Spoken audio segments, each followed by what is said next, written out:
Nitwa Wasili, ndi umuvugizi w'abakunzi b'ikipe ya Rayon Sport. Mu buzima bwanjye bwose nta hantu njya mpurira n'ikipe ya APR. N'ikipe yakinnye na APR niyo mba ndi gufana. Nitwa Jangwani, ndi umuvugizi w'abakunzi ba APR. Hano namwe njya mpurira na Rayon Sport. N'ikipe yose yawe na Rayon Sport niyo mba ndi inyuma.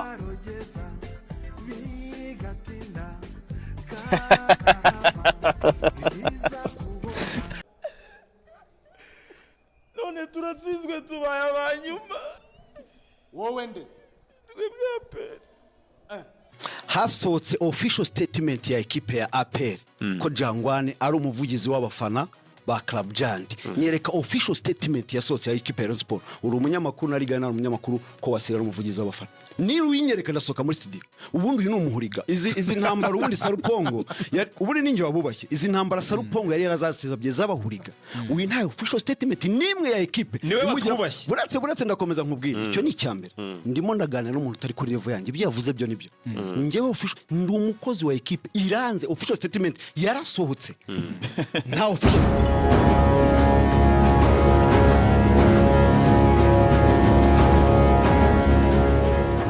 Gwera amaze igihe kinini akorera Rayon Sport TV Radio Disi nibwo yabonye ko yamuzana kuri radio agasimbura Faustin Mugenzi ariya Simbigaruka wari umaze kwerekeza ku Ishusho TV. Nyuma yo kogeza igikombe cy'isi yahise yisubirira kuri Rayon Sport TV ashimangira urukundo kundi ikipe akajya kora ikiganiro cyitwa Rayon Time kinanyura ku Isango Star. Umupira w'amaguru w'u Rwanda rero hari amazina yanditse mu mateka kubera gukina neza, hari nandi yanditse mu mateka kubera ubwitange n'ubutumwa atanga mu bafana. Ariko muri ayo mazina rimwe rihora ryumvikana mu majwi y'ibyishimo indirimbo n'imvugo zisusurutse imikino ya Rayon Sport. Nitwakiberwa kuvuga witwa Uwizeyimana Sylvestre uzwi cyane nka Wasili. Cyo ndimo ndasaba Rwanda Premier League ni mukore All Star pezose 15 zisigaye bagende batoranyamo umukinnyi w'intora hanyuma twitwarira igikombe cyacu. Hari ikipe izazana nitsinde bya bitego bimeze nk'amaseti yo muri tennis.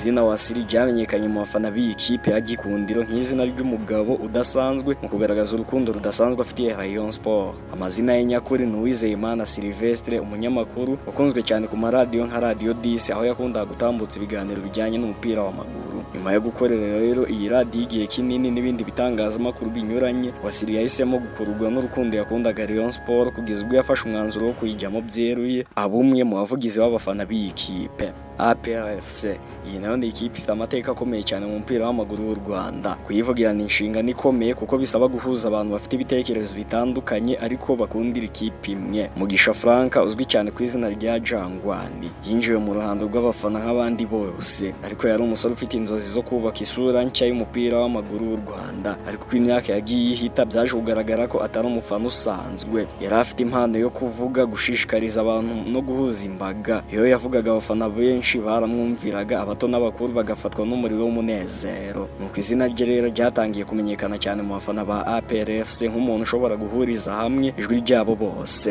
Ntago tuzajya mu matsinda ngo tumare imyaka 6 turasohoka nkagombani ya gol. Mu matsinda ya Confederation sinyakina nkina Champions League. Umunsi nakoze igerageza ryo kuyobera muri riya rushanwa ageze kimwe cya kabiri.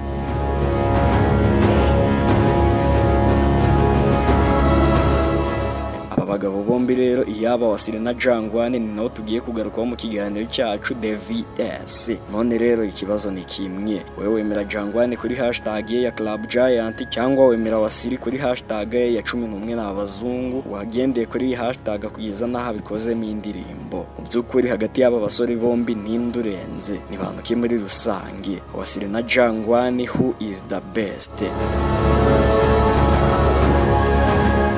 Ziracyari nyinshi, amatsiko yaracyari yose, gusa mu byiza wakoze harimo no kuduhitamo. Ikaze rero muri DVS, ikaze kandi mu kiganiro cyacu, ikaze nanone kuri Kigali Post. Amahitamo meza ushobora kugira uyu munsi no gukora subscribe ubundi tukajya twibanira kenshi mu biganiro byacu.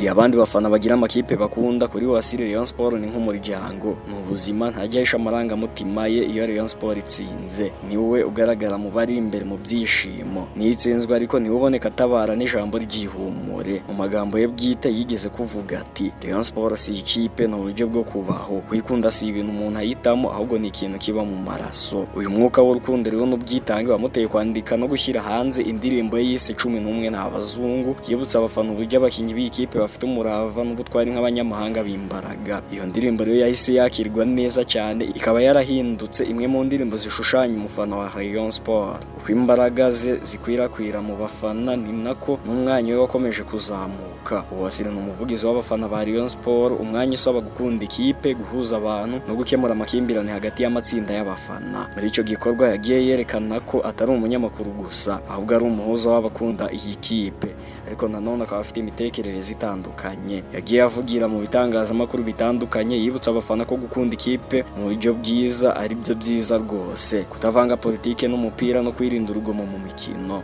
Uretse kuba umuvugizi w'abafana, Wasili ni n'umuhanzi ukora indirimbo zifite insanganyamatsiko z'umupira w'amaguru. Izwi cyane ni yitwa 11 n'abazungu, yamuhesheje izina rikomeye, igatuma benshi bamubonamo umuntu ufite impano yo kuvuga iby'ikipe mu buryo bushimishije kandi bushishikaje. Abafana benshi rero bavuga ko iyo ndirimbo yabahaye ishema ryo kuba abareyo buzuye, ikanabahuza mu buryo budasanzwe. Ibyo byatumye Wasili arushaho kubikimenya bose mu itangazamakuru no mu bafana b'ikipe. Wasili akunze kugaruka cyane ku butumwa bw'ubwiyunge n'urukundo mu mupira w'amaguru, yibutsa abafana ko gufana ari ugushyigikira atari ugutuka. Rimwe yagize ati nta mpamvu yo kurwana kubera umupira, dufana twishimye, duharanire ko Rayon Sport itanga urugero rwiza ku yandi makipe. Ubutumwa bwe rero bwatumye benshi bamubonamo umuyobozi ufite ijwi ryo guhuza abafana mu gihe gito kandi cyiza cy'umupira w'amaguru mu Rwanda. Uyu munsi izina Wasili ryarenze imbibi z'ikipe ya Rayon Sport, ryabaye ikimenyetso cy'umuntu uharanira umupira uhuza abantu, ugamije umunezero n'ubumwe. Nta kidasanzwe mu kuba Rayon Sport ifite abafana benshi, ariko ni bake cyane bafite umutima n'ubwitange nk'ibya Wasili. Kuri benshi rero ni umuvugizi w'abafana, ariko ku bandi bamwe ni ijwi ry'abakunda gikundiro bya nyabyo nyine.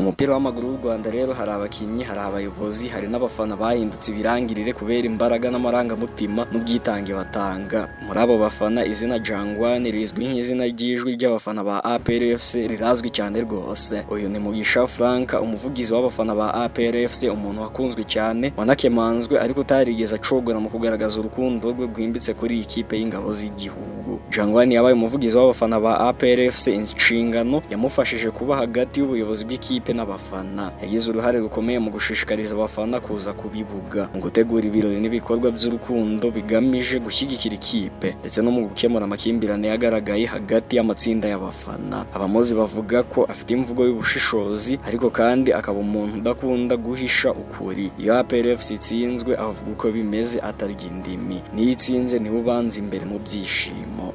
Urebye uburyo Jangwani akunda APR FC birumvikana ko atabikora nk'inshingano gusa, ahubwo ni ubuzima bwe. Iyo habaye umukino ukomeye niwe uboneka imbere y'abafana, aririmba, atanga impamvu zishingiye ku mateka, yibutsa abafana impamvu bagomba gukunda ikipe yabo. Muri rimwe mu magambo ye yigeze kuvuga ati APR FC ikipe gusa, ni ishema ry'igihugu.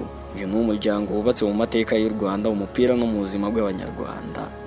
Nubwo rero izina rye ryazamutse cyane, urugendo rwa Jangwani ntirwabuze imbogamizi. Muri uyu mwaka wa 2025 amakuru yagiye hanze avuga ko Jangwani yatawe muri yombi hamwe n'abandi banyamakuru barimo Ishimwe Rikari na Gajurigani ndetse we na Mucyo Anta, bakekwaho inyirizwa ry'umutungo wa APR FC. Icyo gihe byabaye inkuru ikomeye mu itangazamakuru ry'u Rwanda. Abafana benshi baratunguwe, abandi baramurengera bavuga ko ari ikimenyetso cy'uko umuntu ukunda ikipe akaba ashobora no kubigwamo. Nyuma y'igihe byaje kumenyekana ko yarekuwe kandi yanagaruwe mu nshingano ze nk'umuvugizi w'abafana. Ibi byabaye nk'ikimenyetso cy'uko n'ubuyobozi bw'ikipe bwabonye agaciro k'imbaraga n'ubwitange bya Jangwani.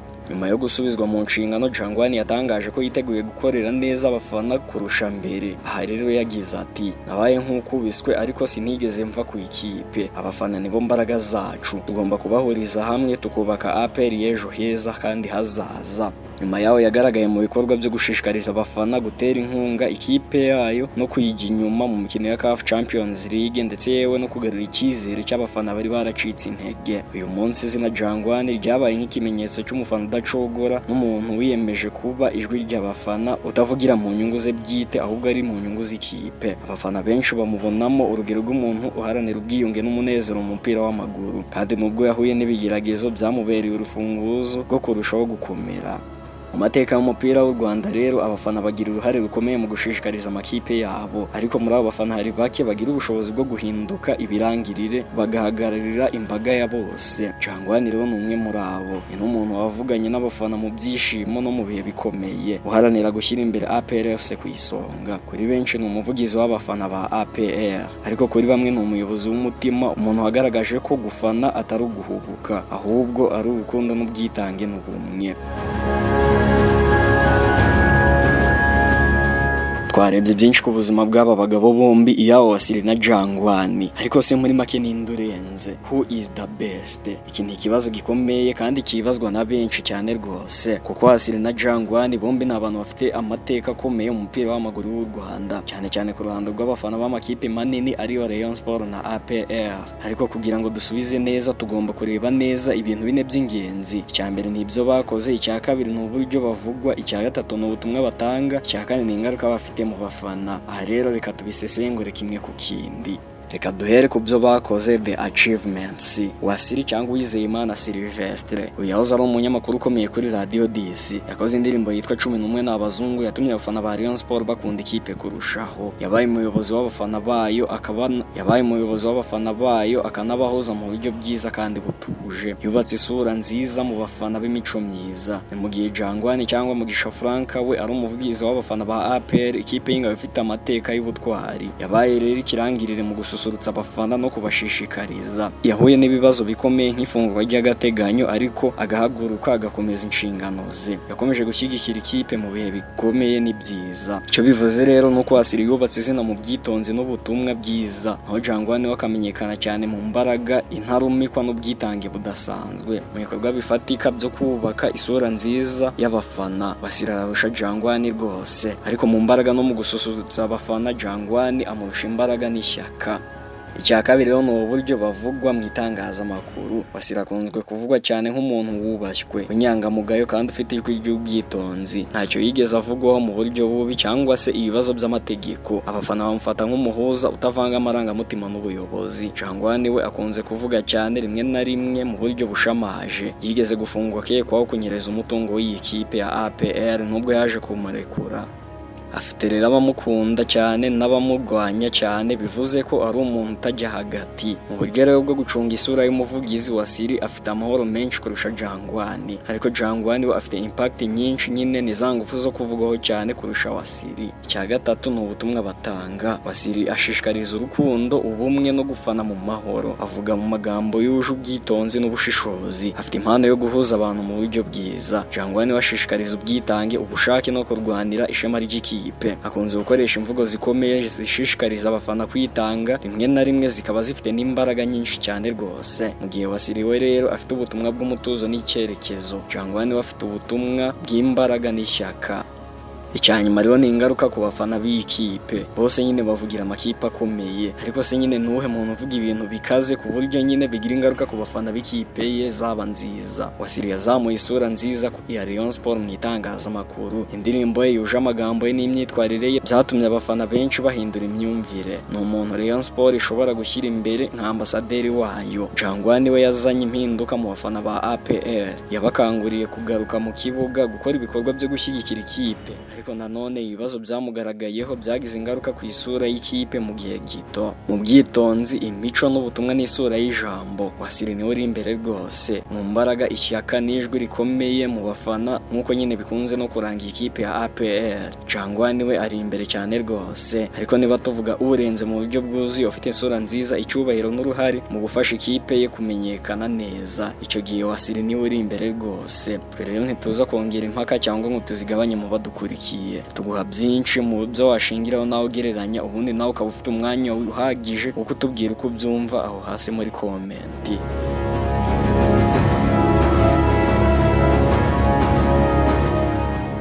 Njyewe ikintu nshaka kubaza Wasili ni kimwe, like iyo kuko ndi kuvuga ibintu bishobora kumbaho, like nko kuri iyo utangaje iyo utangaje like none ukabona ibyo watangaje byahabanye n'ibyabaye nyuma nyine wiyumva gute urara gute muri iyo minsi wo nkomeze gute Jangwani iminsi ishize warafunzwe wigeze utekereza kuva kuri APR bakubwiye ngo toramo ikintu kimwe cyiza ubona Club Giant ifite cyangwa APR ukizane muri Reyo wahitamo iki ni iki kintu ikipe ya Rayon Sport ifite reba ukavuga uti wow kiriya kintu ni sawa cyane